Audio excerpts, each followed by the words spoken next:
We had a very exciting opening round of this year's URC, and then round 2 just rocked up and said, hold my beer. My name's Mark, let's talk rugby.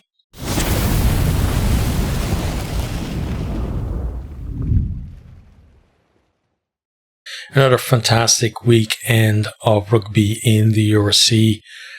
And, I said we were just waiting for the South African teams to come in and show us what they have. And, didn't disappoint really, didn't all win, but some decent games involving each of the South African teams anyway.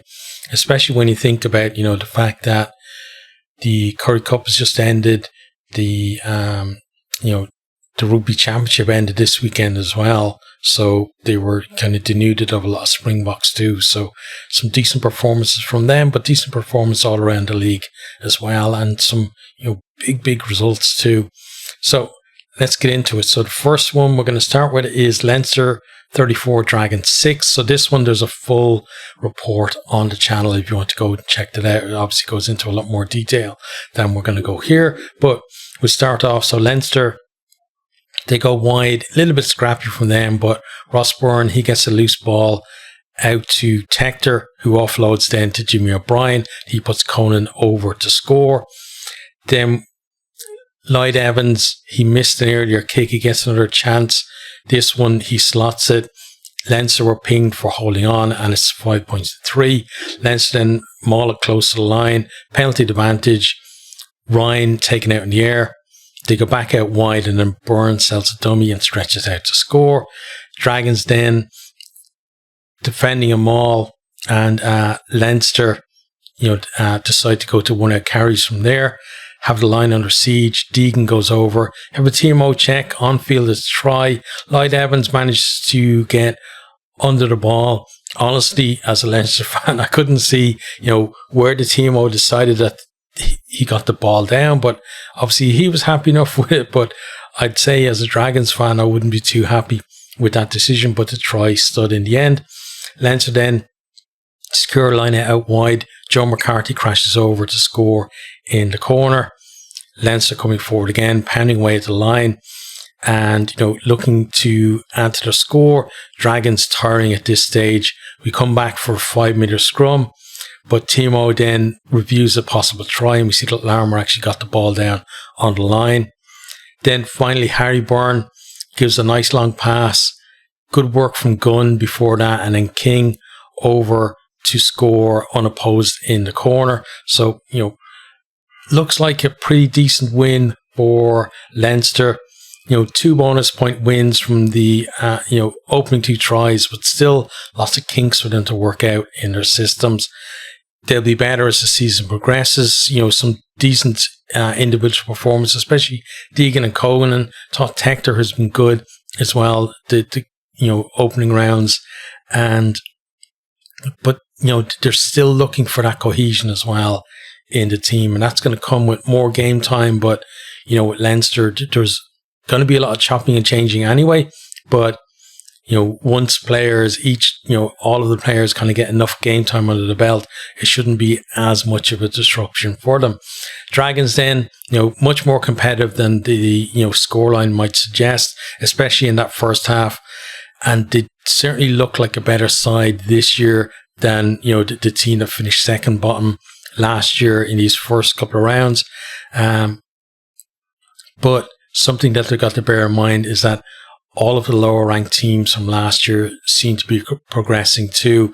So, even this progression from them may not be enough to kind of keep them out of that kind of, bottom few spots. But at the moment, I think they're sitting in mid-table. So fair play to them, and hopefully they can show more as the season goes on. Next then, we got the defending champions Glasgow get off the mark with their first win. So Glasgow 42, Benetton 10.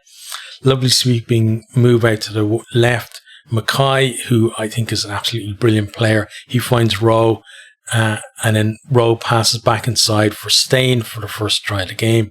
Then Tuipulotu spins through a gap, offloads to Matt Fagerson, who scores under the posts. Benetton then respond, decent rolling maul, 5 metres out from them. and it's Spagnolo who is the scorer.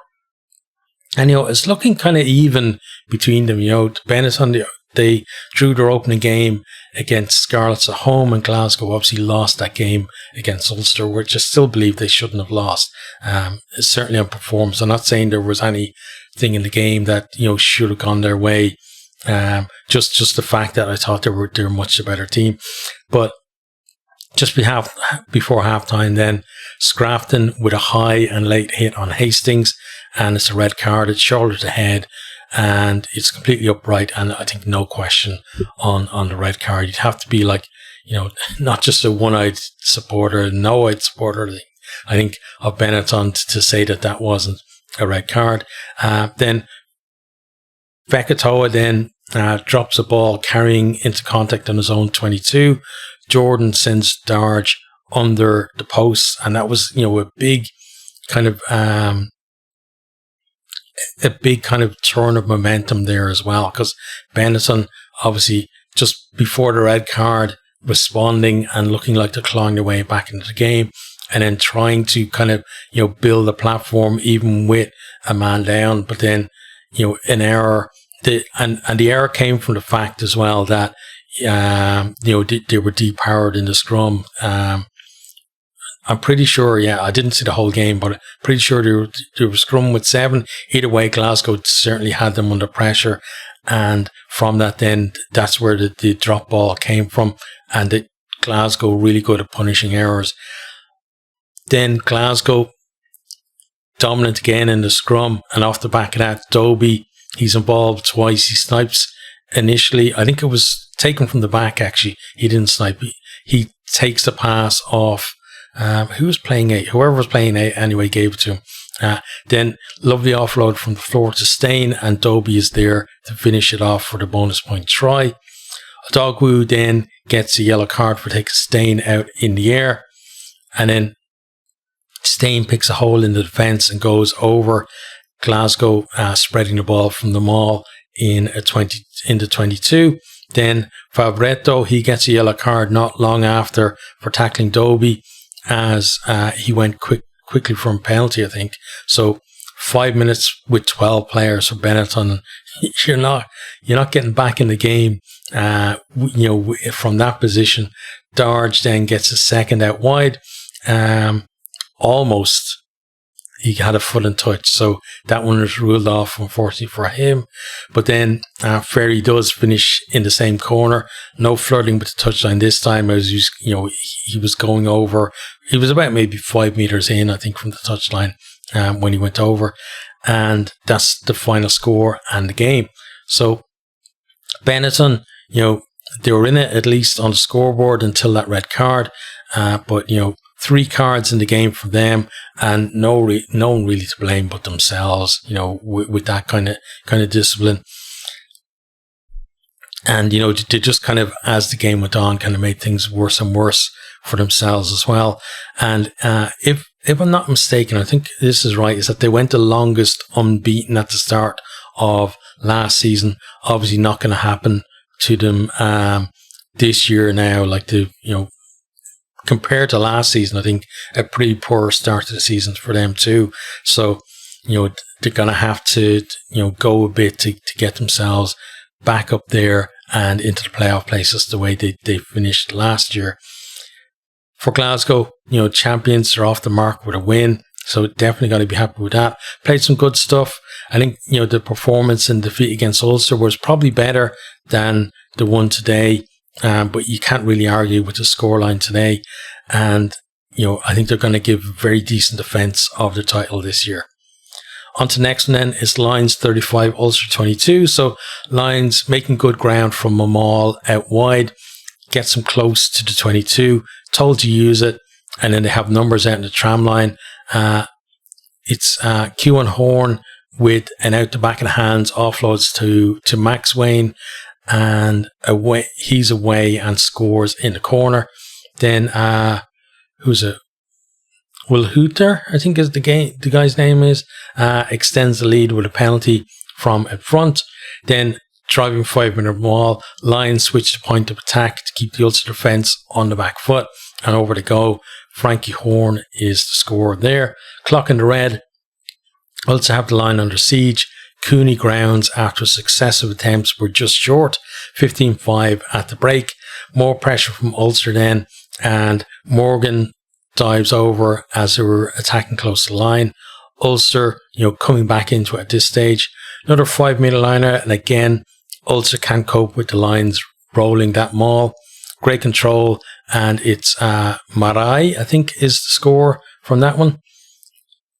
So Ulster really struggling. We saw as well against Glasgow with that maul defence. They need to sort something out with that, because if everybody, like if other teams see that and they've got a decent maul, they're just going to be going to the corner with smiles on their faces, thinking this is probably going to be a score for us.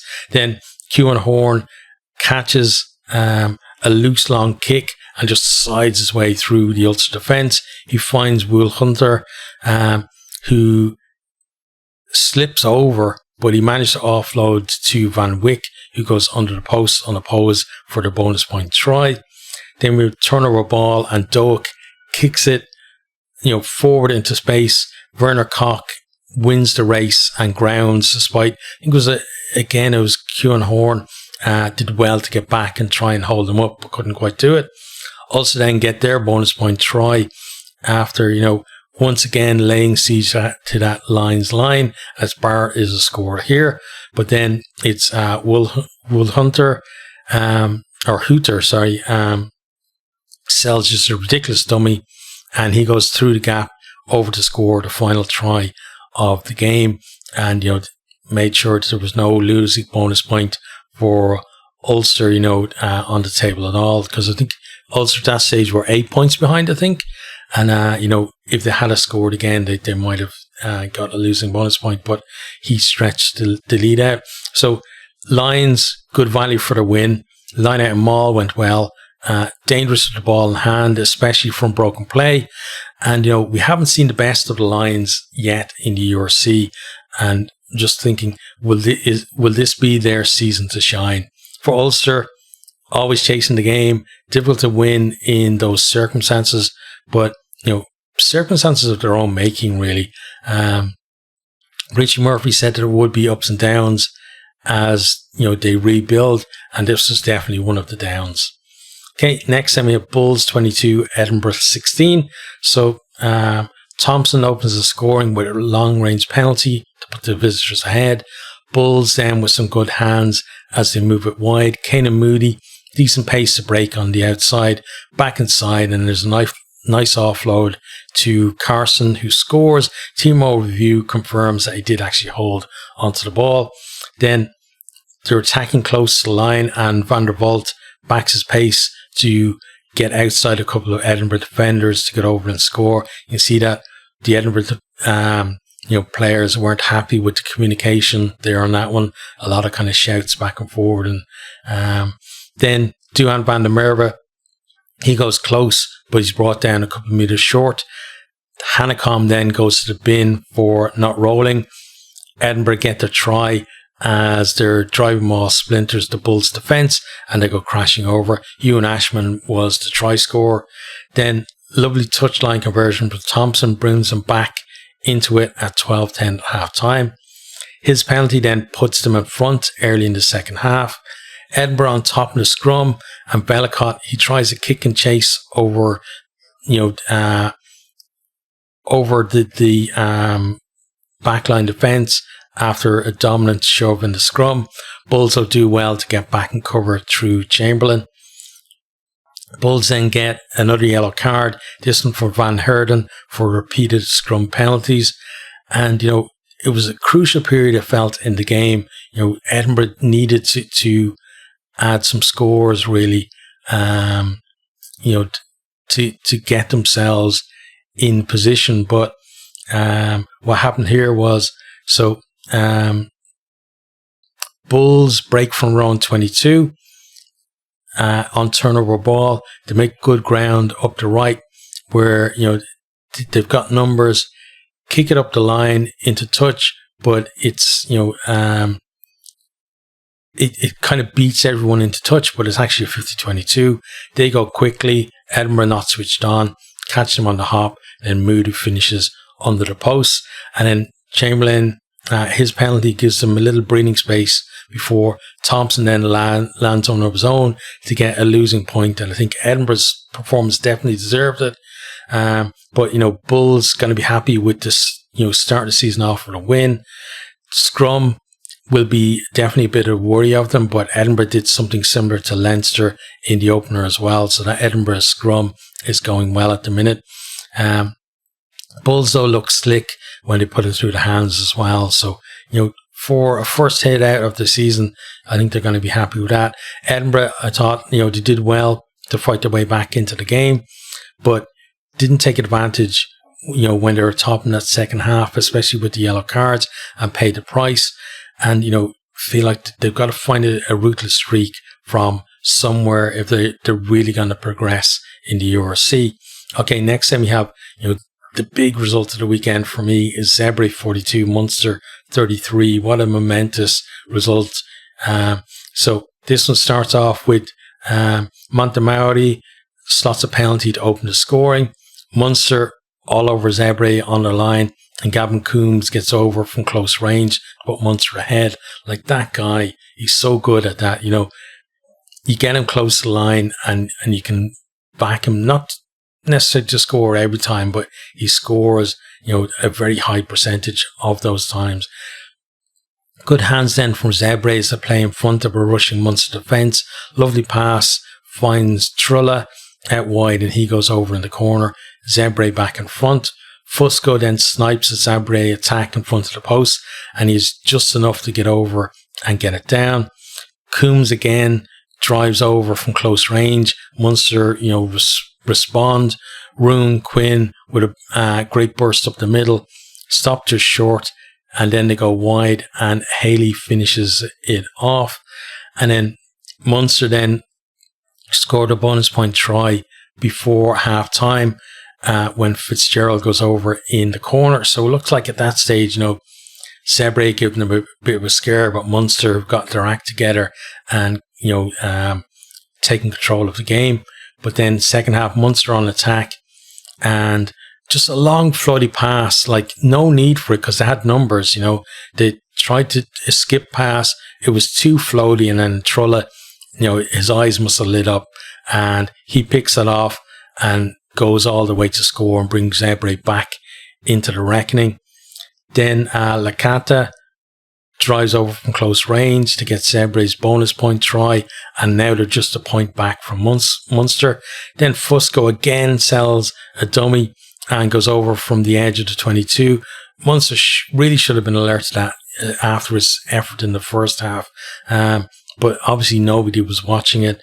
Zebre then exploits space out on the right, and Trulla sends Christian Sketi over, what's the guy's name? Christian Telly, right? Yeah, over to score.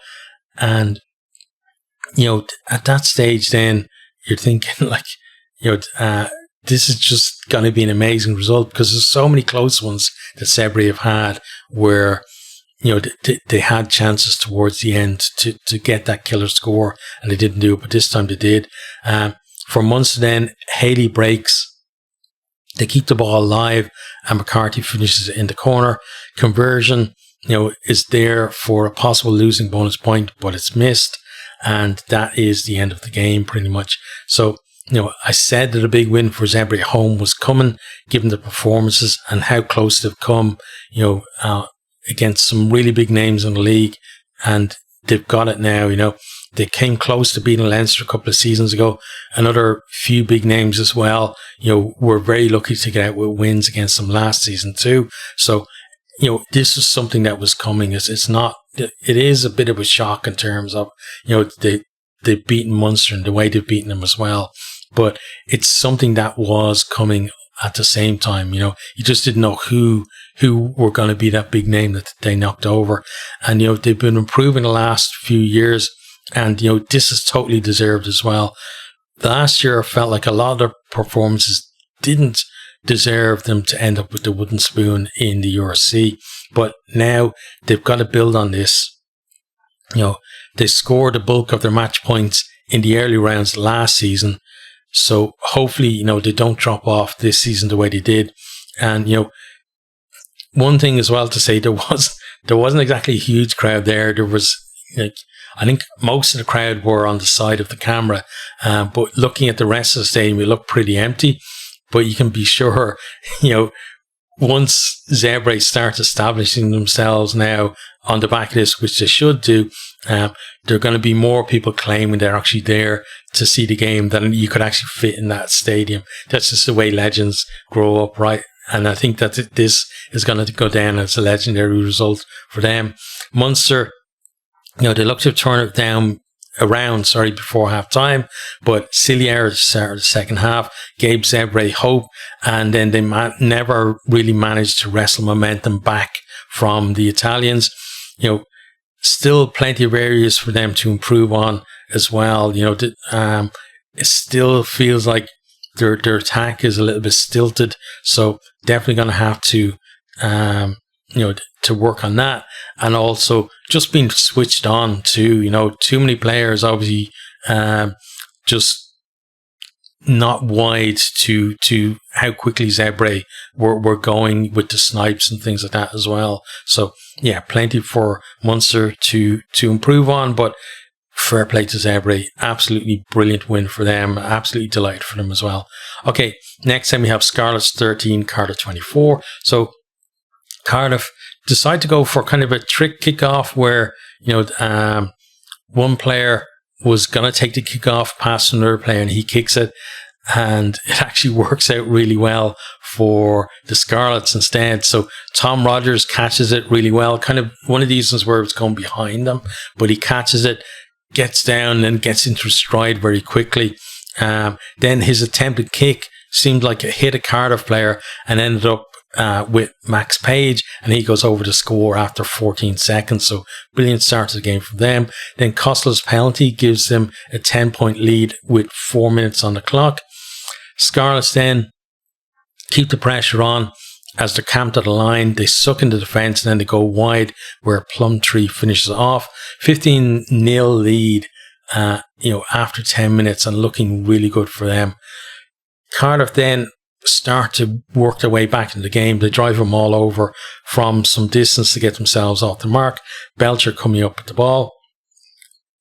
Then Tomaszewski puts Winnett through a gap, and then off to Grady to finish under the post. I think Grady was doing one of those, the ones that don't like where I don't know whether he's pointing at, I'm not sure because I didn't see the whole game. I don't know whether he was pointing at the defender or pointing at maybe Winnett for the pass that he gave him. Hopefully he was pointing at Winnett, because I don't like when they start pointing at defenders going, oh yeah, I beat you or whatever. But I'm gonna take it as he was pointing at Winnett. Because we've seen from all teams, we've seen too much of that crap. But anyway, but I know some people just love that as well. It's, horses for courses, I guess. But Cardiff now just 3 points adrift at the break. Elias then gets a yellow card for a high hit. Mitigation due to sudden change of direction. Cardiff with a scrum in the shadow of the post. They have penalty advantage, and after a poor cross kick we come back. Then Hepburn joins Elias in the bin for continuous penalties at the scrum.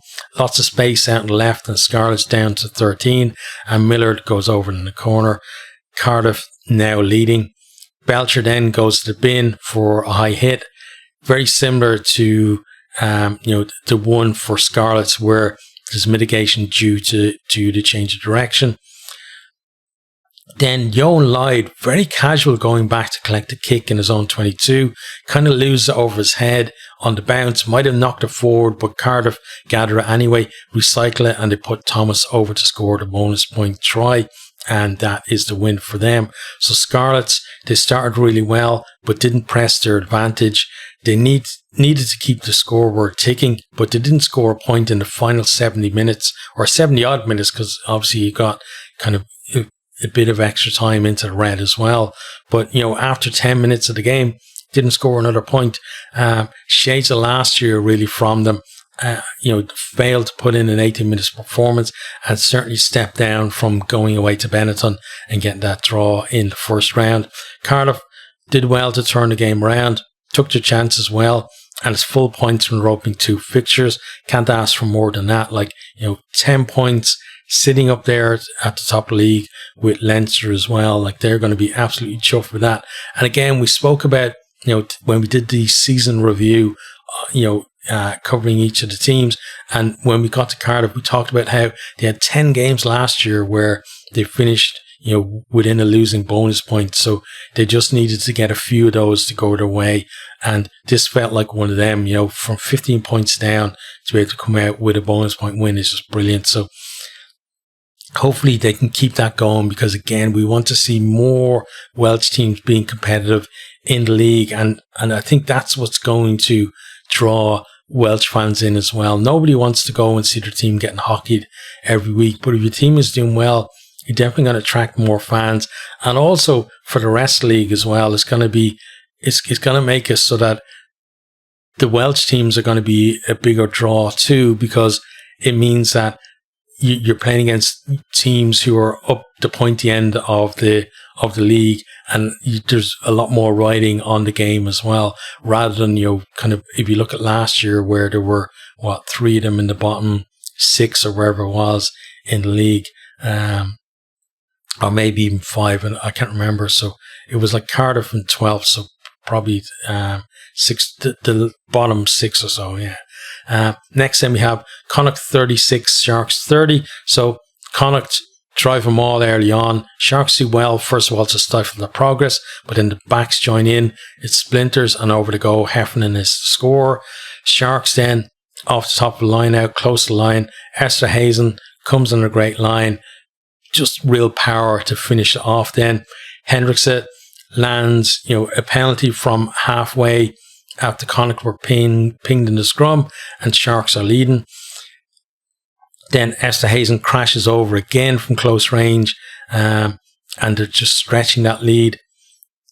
Hendrickse then with an even longer penalty, this one well inside his own half and out wide as well. So on the angle, I don't know, it was 50, certainly 55, if not more, meters on that one, maybe getting up close to 60. And he slots that. Then it gets worse for Connacht before the break as well. Sharks drive them all over. Grobler the score. Sharks down 20 points at half time.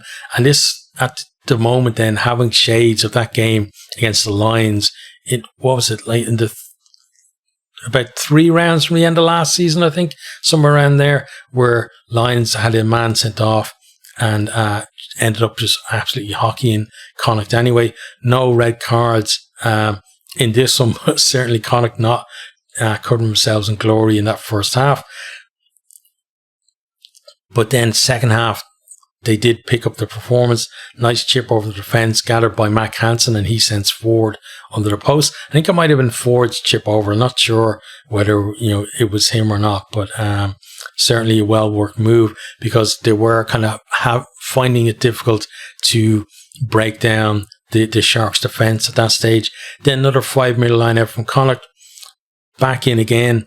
Backs come in again, and then Heffernan gets over for his second. Sharks then on attack, but Jennings picks off a pass on the edge of his own 22 and has the pace to finish under the post. Initially it's one of these ones where he's just trying to get to the corner.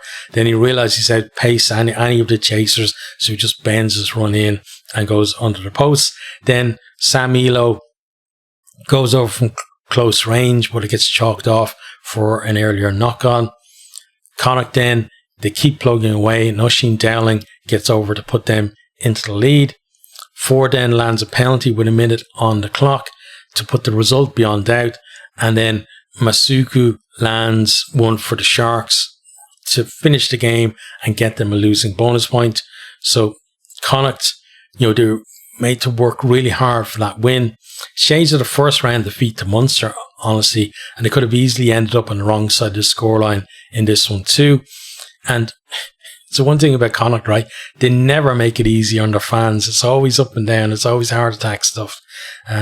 Sharks then definitely deserve to get something out of the game. They were on the wrong side of a lot of tight games last season of the league as well.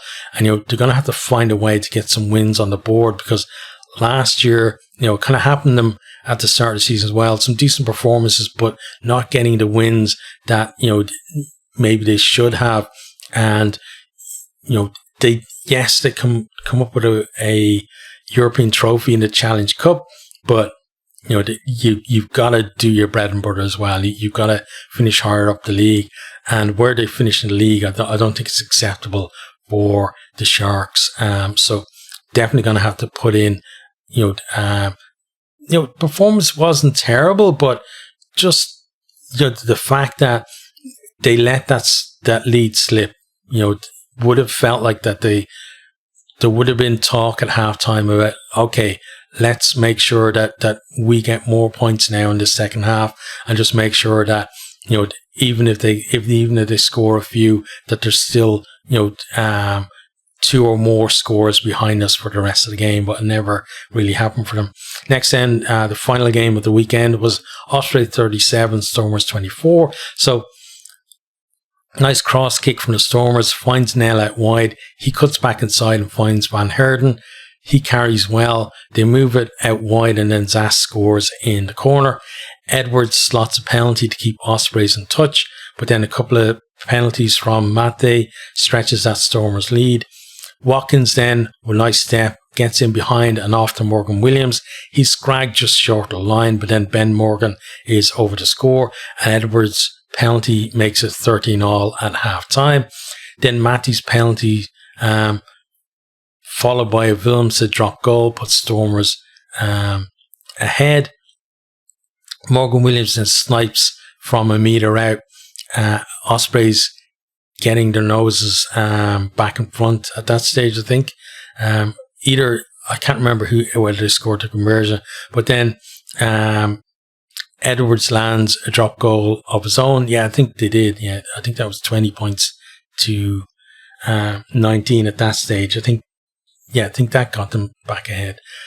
Then Morgan Williams with a great break up the middle, offloads just short of the line, and Edwards is under the post. Then it was Schickerling, I think, over for the Stormers, camped on that Ospreys line, and it's all to play for in the final 10 minutes. But then Ospreys finished the game down in the corner, so they pretty much know that it's going to be a win unless Stormers go coast to coast.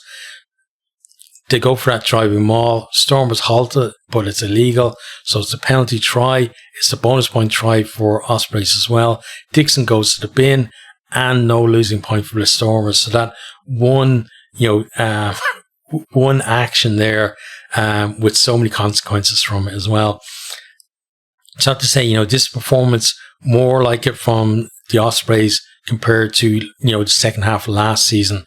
That's the way they were playing then, and much better from them this week than last week. They really stuck in it when it got tough, and it came up with some great plays to get the win as well. And I think it was important for them to get the result and just ensure that confidence from last season doesn't just evaporate. Stormers had a slow start to the season last season, finished really well, getting themselves back up to, I think, 5th in the table overall. But they're, from the first couple of seasons, they're used to being in that top 4 for much of the season. And, they'd rather not leave themselves as much to do this time around, certainly.